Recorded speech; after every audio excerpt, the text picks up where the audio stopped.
Continuamos entonces y vamos en este caso a hacer una pequeña introducción a la fermentación maloláctica, primeramente haciendo un pequeño estudio de las bacterias lácticas, que son muy importantes en enología.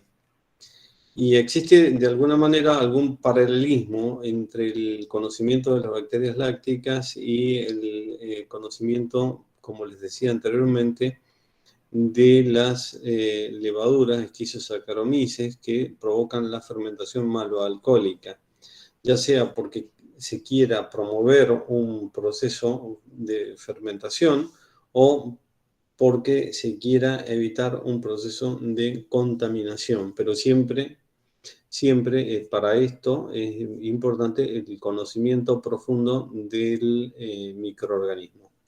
Nosotros acá vamos a hacer un repaso muy breve. Esto de ninguna manera es un estudio profundo, se puede profundizar muchísimo más. El estudio de las bacterias lácticas. En cuanto, bueno, a la taxonomía, alguna breve descripción. Las bacterias son muy selectivas, y concretamente las bacterias lácticas, debido a que pueden actuar en pHs ácidos. Esto las caracteriza y precisamente es una de las características que se utiliza en enología para producir un proceso de fermentación maloláctica pura. Las bacterias que actúan a pHs más elevados en general no provocan procesos de fermentación puros, fermentación maloláctica. Hay muchos tipos de levaduras, hay lactobacillus, leuconostoc, Oenococcus, pediococcus. Este género, el Oenococcus, es de los últimos, no es tan reciente, pues ya hace bastante tiempo que se los conoce, pero de los últimos más estudiados, especialmente por las prestaciones, las buenas prestaciones que tienen como un buen fermentador del ácido málico. Me refiero a que fermenta muy bien el ácido málico, provocando una fermentación muy pura. La característica importante que tienen que recordar de las bacterias lácticas es que obviamente son gram positivas y catalasa negativa. Es el modo de reconocerlas rápidamente a las bacterias lácticas, ¿no? Acá tenemos un breve resumen de las principales bacterias lácticas. Esto no agota el tema. Lo importante es que ustedes tienen que saber que en general los cocos son las bacterias, digamos, que tienen un mejor desempeño, porque tienden a producir fermentaciones del tipo homofermentativas. Y esto es muy importante, porque los heterofermentativos en general van a aumentar la acidez volátil. En cambio, el homofermentativo va a ser una fermentación muy directa, muy simple. A partir del ácido málico va a producir ácido láctico y no va a producir compuestos secundarios que siempre, en este caso, en general van a ir en detrimento de la calidad. En general, los cocos, ya veremos, son bacterias lentas, pero muy eficientes, muy eficaces, que fermentan muy bien y dan un producto de buena calidad. Y los lactobacillus en general van a ser más heterofermentativos y con los productos secundarios, como ya dije, y por tanto son más peligrosos. Pero los cocos tienen la particularidad de que son lentos. En cambio, los bacilos en general son más rápidos. Bien, algunas características positivas de unos y de otros microorganismos. Vamos a repasar aquí muy rápidamente el concepto de la homofermentación y de la heterofermentación, teniendo como sustrato, atención, esto es muy importante que presten atención, a los azúcares. Es decir, nosotros acá estamos prestando mucha atención al substrato, o sea que aquí no estamos hablando de una fermentación maloláctica, sino de una fermentación láctica, porque el substrato es el azúcar, no es el ácido málico. Entonces, uno podría llamarse a una confusión. Bueno, vamos a comenzar el estudio de la fermentación maloláctica haciendo un repaso de las bacterias lácticas, habíamos dicho al comienzo de la clase. Y vamos a comenzar el estudio de las bacterias lácticas haciendo un análisis de cómo es que fermentan los azúcares. Luego, estos mismos conceptos los vamos a aplicar para ver cómo las mismas bacterias en otro sustrato provocan la fermentación del ácido málico, provocando una fermentación maloláctica, que es un proceso completamente distinto, pero se encuentran relacionados. ¿Cuál es la relación? El agente. El agente es quien va digamos, a vincular estos dos procesos. Entonces, vale la pena la aclaración porque no hay que confundirse. Un concepto de fermentación, homofermentación, cuando la bacteria toma una molécula de azúcar, glucosa, siempre la fermentación va a terminar con un producto que es el ácido láctico. Se parte de glucosa y se termina en ácido láctico. Por tanto, esta fermentación, digamos, es muy beneficiosa. Prestar atención que en este proceso no hay liberación de carbónico. En la fermentación homoláctica no hay liberación de anhídrido carbónico. Habíamos dicho cuando estudiamos la picadura láctica, este es precisamente el mismo concepto. La picadura láctica se produce cuando las bacterias lácticas, en determinadas razones, toman como un sustrato a los azúcares presentes en el mosto o en el vino. Y una de las características de la fermentación de la picadura láctica es la liberación de carbónico. ¿De dónde viene ese carbónico? Bueno, ese carbónico viene del anhídrido carbónico que está disuelto en el vino debido a la fermentación alcohólica. O eventualmente debido a otro tipo de fermentaciones que van a liberar anhídrido carbónico, que ya vamos a ver. ¿Cuáles son estas otras fermentaciones? Y, por ejemplo, la misma fermentación, pero heteroláctica. En la fermentación heteroláctica, es un poco más compleja, es más larga, se parte del mismo sustrato, que cambia el microorganismo. Acá actúan solo algunos microorganismos, algunas bacterias, algunos cocos. En la heteroláctica ahí intervienen algunos cocos y sobre todo los bacilos. Entonces, a partir de la glucosa, llega un momento que se produce la liberación de una molécula de anhídrido carbónico, que acá me olvidé de pintarla, ahora no lo voy a hacer, pero es muy importante esta molécula de carbónico. ¿Por qué? Porque esto es lo que precisamente caracteriza la fermentación heteroláctica. Con formación de una molécula de una pentosa. Se parte de una hexosa y se forma una pentosa. Entonces, siempre en las fermentaciones heterolácticas se pasa por una pentosa y a partir de una pentosa vamos a obtener ácido láctico, hasta acá todo bien, pero acá comenzamos. También se va a producir ácido acético, también se va a producir etanol y si por la razón que sea esta glucosa se transforma en fructosa o hubiese fructosa, a partir de esta fructosa, no está indicado acá, pero perfectamente puede ocurrir que a partir de esta fructosa se forme manitol en determinadas situaciones muy concretas de concentración, una concentración mínima que se necesita de fructosa superior a los 10 gramos por litro de fructosa en el medio, si no, difícilmente se da. Pero se podría producir a partir de esta fructosa una formación de manitol. Esto es el esquema de lo que ustedes han estudiado y han visto y van a tener que aplicar a la hora de estudiar las enfermedades. Entonces, atención a no confundirse. Aquí los agentes son las bacterias.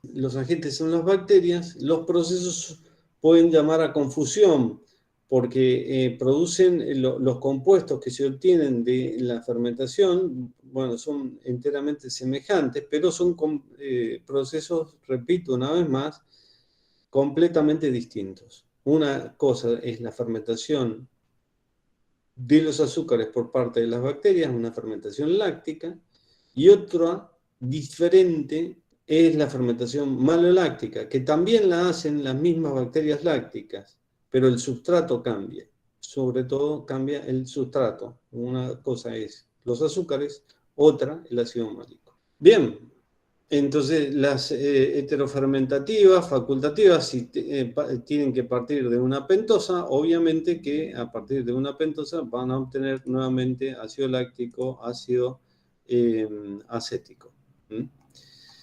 Hasta ahí, entonces, sería casi como como repetir nuevamente lo que ya habíamos dicho. Y si hubiese una molécula de fructosa, se podría eventualmente obtener etanol. Hay que tener en claro, también muy en claro, que fundamentalmente si uno le da una mirada a los estereoisómeros, es decir, la posición de la molécula en el espacio, normalmente la fermentación láctica de los azúcares puede dar L positivo y D negativo láctico. Es decir, puede dar los dos estereoisómeros. Uno puede ser L positivo, dextrógiro o levógiro, positivo o negativo.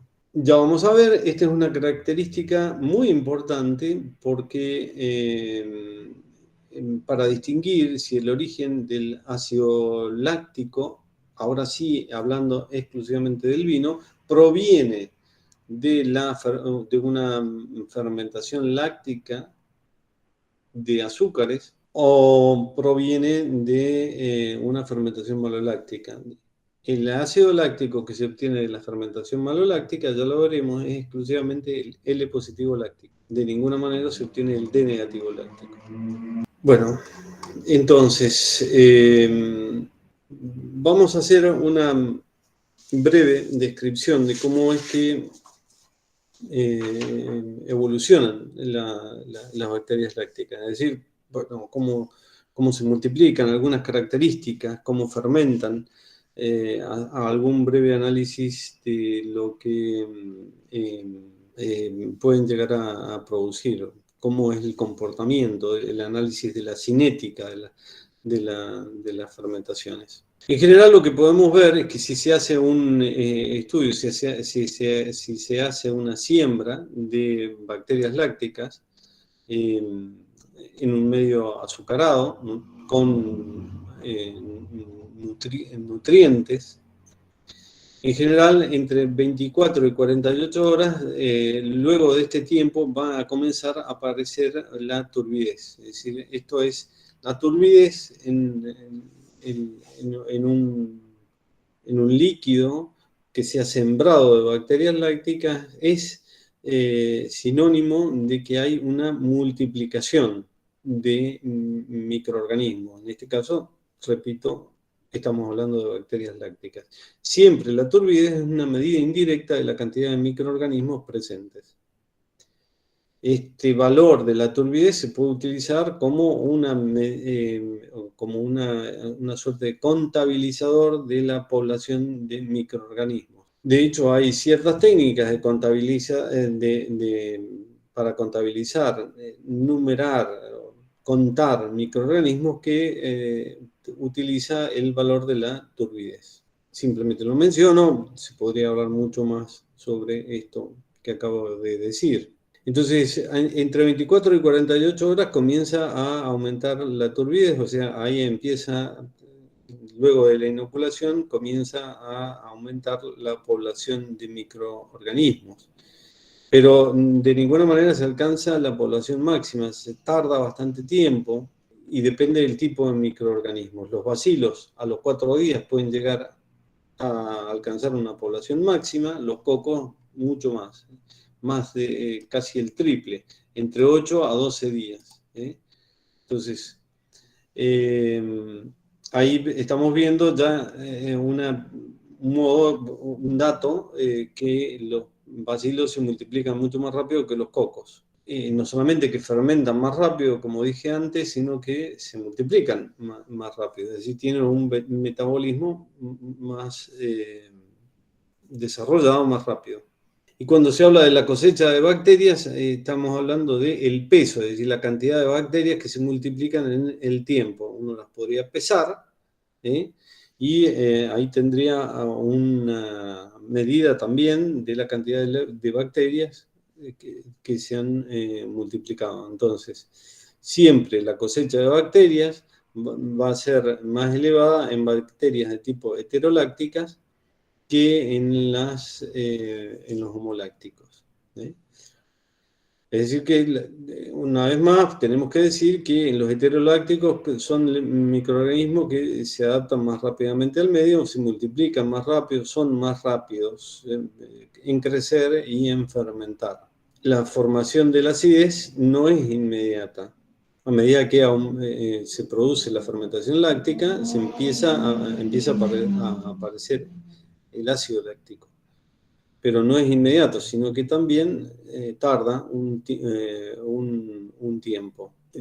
Si uno observara, por ejemplo, en la industria de la aceituna, el líquido comienza a enturbiarse en un primer momento y recién después que tiene un buen nivel de turbidez, esto implica una buena población de bacterias, recién después comienza a aparecer o se puede comenzar a dosificar, a medir la acidez que se está produciendo a partir de la fermentación láctica. Entonces, todo esto que acabo de decir se podría ver en estas curvas que estoy mostrando en este momento.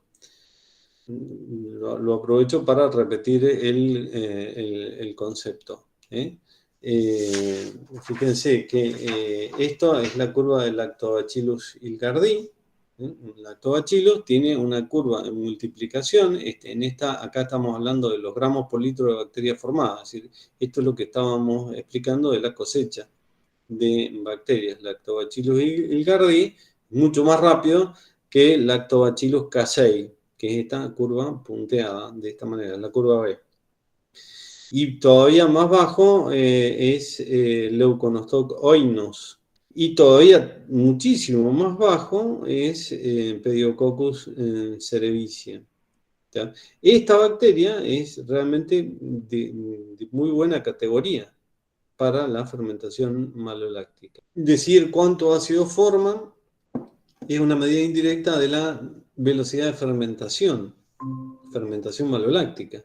Y acá en esta curva, lo mismo, Lactobacillus ilgardii es la más rápida de todas. Fíjense que rápidamente empieza a aumentar la acidez, luego viene el Lactobacillus casei, la curva B, luego Leuconostoc oinos, y finalmente Pediococcus cerevisiae, que es la que va atrás. Pero fíjense a un dato importante. Hacia el final, a medida que pasa el tiempo, estos niveles de acidez tienden a igualarse. De modo que en el tiempo, la eficiencia de estas bacterias que son más lentas llegan a igualar a las otras, que son más rápidas al comienzo. Pero el gran tema de estas es la peligrosidad por su heterofermentación y la formación de otros compuestos que no son el ácido láctico, concretamente el ácido acético. Vamos a ver ahora otra curva que merece también prestar atención y va a explicar de alguna manera lo que va a ocurrir en un vino durante la fermentación maloláctica. Esta curva que estamos viendo lo que hace es, intenta explicar la evolución de la población de bacterias lácticas en un vino. Este tiempo es el tiempo que va desde el inicio de la fermentación alcohólica en adelante. Realmente esta curva es muy elocuente. Para mi gusto aquí falta una curva que yo la haría con otra escala, una escala 10 veces mayor, que para graficar la curva de la multiplicación de las levaduras, para de alguna manera hacerlas contemporáneas. ¿Por qué contemporáneas? Contemporáneo porque se dan en el mismo momento y en el mismo lugar. Y voy a aclarar a qué me estoy refiriendo. Normalmente cuando nosotros estamos haciendo una fermentación alcohólica, si se quiere hacer una fermentación maloláctica, inmediatamente después de la fermentación alcohólica, debiera hacerse la fermentación maloláctica. De modo que de alguna manera hay una coexistencia entre levaduras y bacterias en lugares que son comunes, en este caso el vino, en tiempos que muchas veces también son comunes. Y ahora lo vamos a explicar por qué digo que el tiempo es común. Si uno pregunta, uno dice, bueno, pero la fermentación maloláctica viene después de la alcohólica. ¿Por qué dice que coexisten la bacteria y la levadura? Y ahora lo veremos. Si acá nosotros tuviéramos una curva, otro eje de ordenadas, donde la concentración para graficar la concentración de levadura, pero que fuese 10 veces mayor, a partir del tiempo cero, acá lo que veríamos es una curva que rápidamente crece, que es la curva de crecimiento logarítmico de las levaduras. Y al cabo de muy poquitos días, al cabo del tercer día, ya prácticamente tenemos una curva, deberíamos tener una curva muy alta de población de levaduras. Se comienza con 1 millón de células por centímetro cúbico, igual que las bacterias, esto es 1 millón de células, pero las levaduras alcanzan rápidamente 50, 60, 80 millones de células por centímetro cúbico al tercer día. Y luego viene una meseta, que es la meseta que se produce en el caso de las levaduras durante la fermentación alcohólica. Alcanzan una meseta de 60 millones de células, 80, 100, 150 millones de células por centímetro cúbico, dependiendo de las condiciones. Entonces sería una curva imaginaria que arranca en el mismo lugar, en el mismo momento, y se estabiliza acá en unos... Yo si hiciera esta curva multiplicada por 10, la otra, la de las levaduras, estaríamos acá. 80 millones de células por centímetro cúbico. De modo que arrancan en un mismo lugar y en un mismo tiempo. La levadura se multiplica y se multiplica grandemente, comienza a dominar el medio, fermenta. En cambio, la bacteria, al iniciar la actividad al mismo tiempo que la levadura, se inhibe rápidamente y comienza una fase de latencia. Atención con lo que voy a decir. Muchos autores dicen que esta inhibición de la levadura es debida a la formación del alcohol. Yo cuestiono esta postura, esta tesis, y voy a explicar por qué. La bacteria se ve inhibida, según mi criterio, mi concepto, en el comienzo de la fermentación alcohólica, fundamentalmente por la competencia de la levadura, que es un microorganismo dominante y 10 veces mayor a la bacteria. Y es precisamente, bueno, la que se hace dueña, en este caso, del medio. Entonces la bacteria se inhibe y pasa a un estado de vida de latencia. Si no mueren todas, queda una población subyacente, latente, de una población no es del todo chica, 2 millones de células por centímetro cúbico es apreciable, pero no suficiente para conseguir ningún tipo de fermentación. Entonces, la levadura se desarrolla y al mismo tiempo la bacteria se inhibe. No solamente por la formación del alcohol, ya veremos por qué. Hay que entender que los microorganismos luchan por dominar el medio donde se encuentran. Ocurre con los microorganismos lo mismo que con los hombres, que los hombres históricamente han luchado por dominar el lugar donde habitan. Entonces, precisamente, entre otras cosas, por esta razón se han formado las diferentes naciones, porque un grupo social bueno, se apropia de un determinado territorio. No voy acá a meterme en un tema que no me corresponde a mí, pero creo que me entienden y la comparación va. En los microorganismos pasa lo mismo. Y tratan de expulsar a los invasores. Entonces, por eso al principio se desarrolla la bacteria se desarrolla la levadura y la bacteria es de alguna manera inhibida. De alguna manera no, es absolutamente inhibida. Cuando la fermentación alcohólica termina, la población de levaduras disminuye. Disminuye rápidamente. Y fíjese que acá ocurre algo interesantísimo. La levadura muere y en el proceso de exorción y autólisis libera al medio todo el contenido de su citoplasma.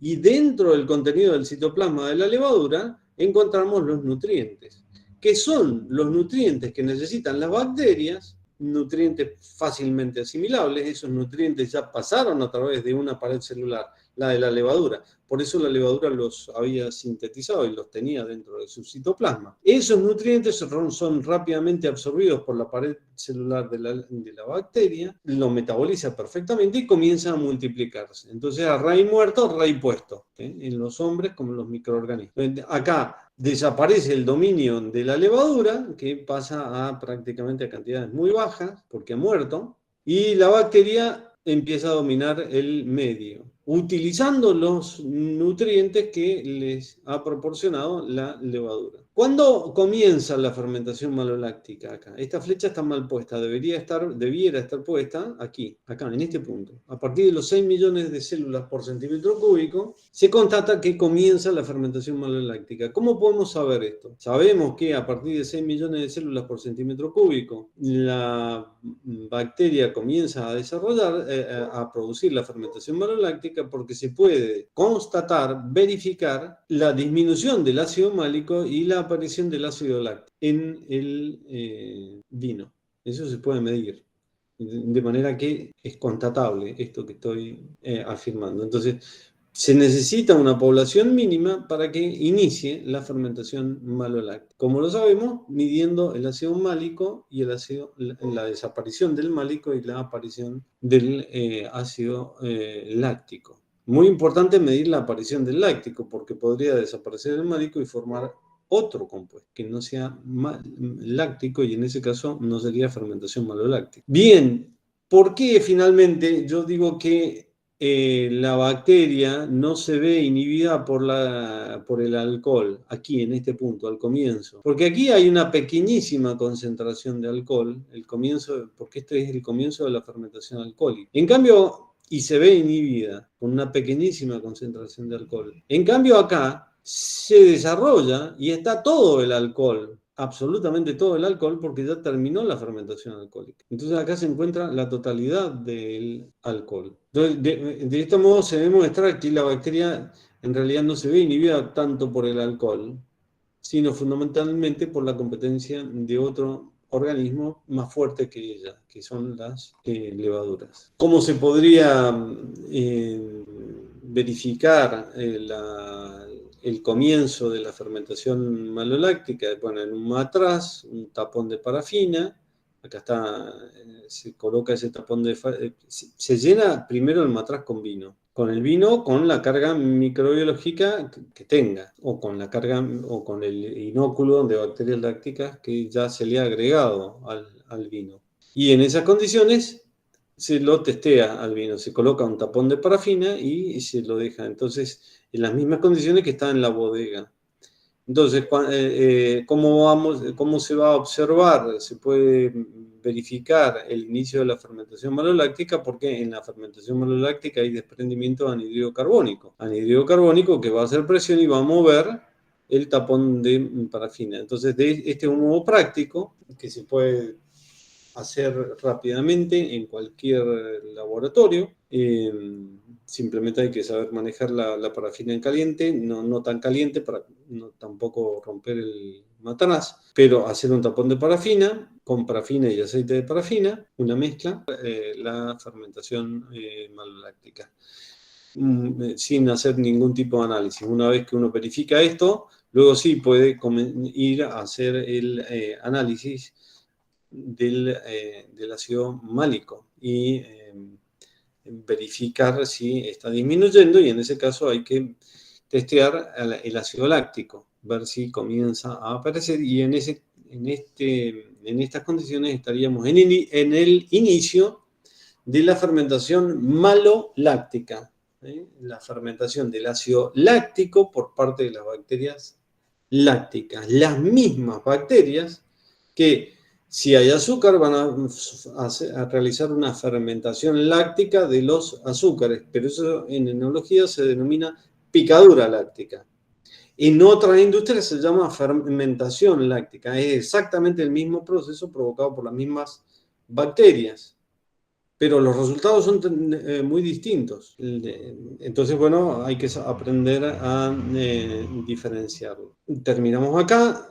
A continuación, en la siguiente clase, abordaremos la totalidad del concepto de la fermentación maloláctica, vista exclusivamente desde un punto de vista enológico.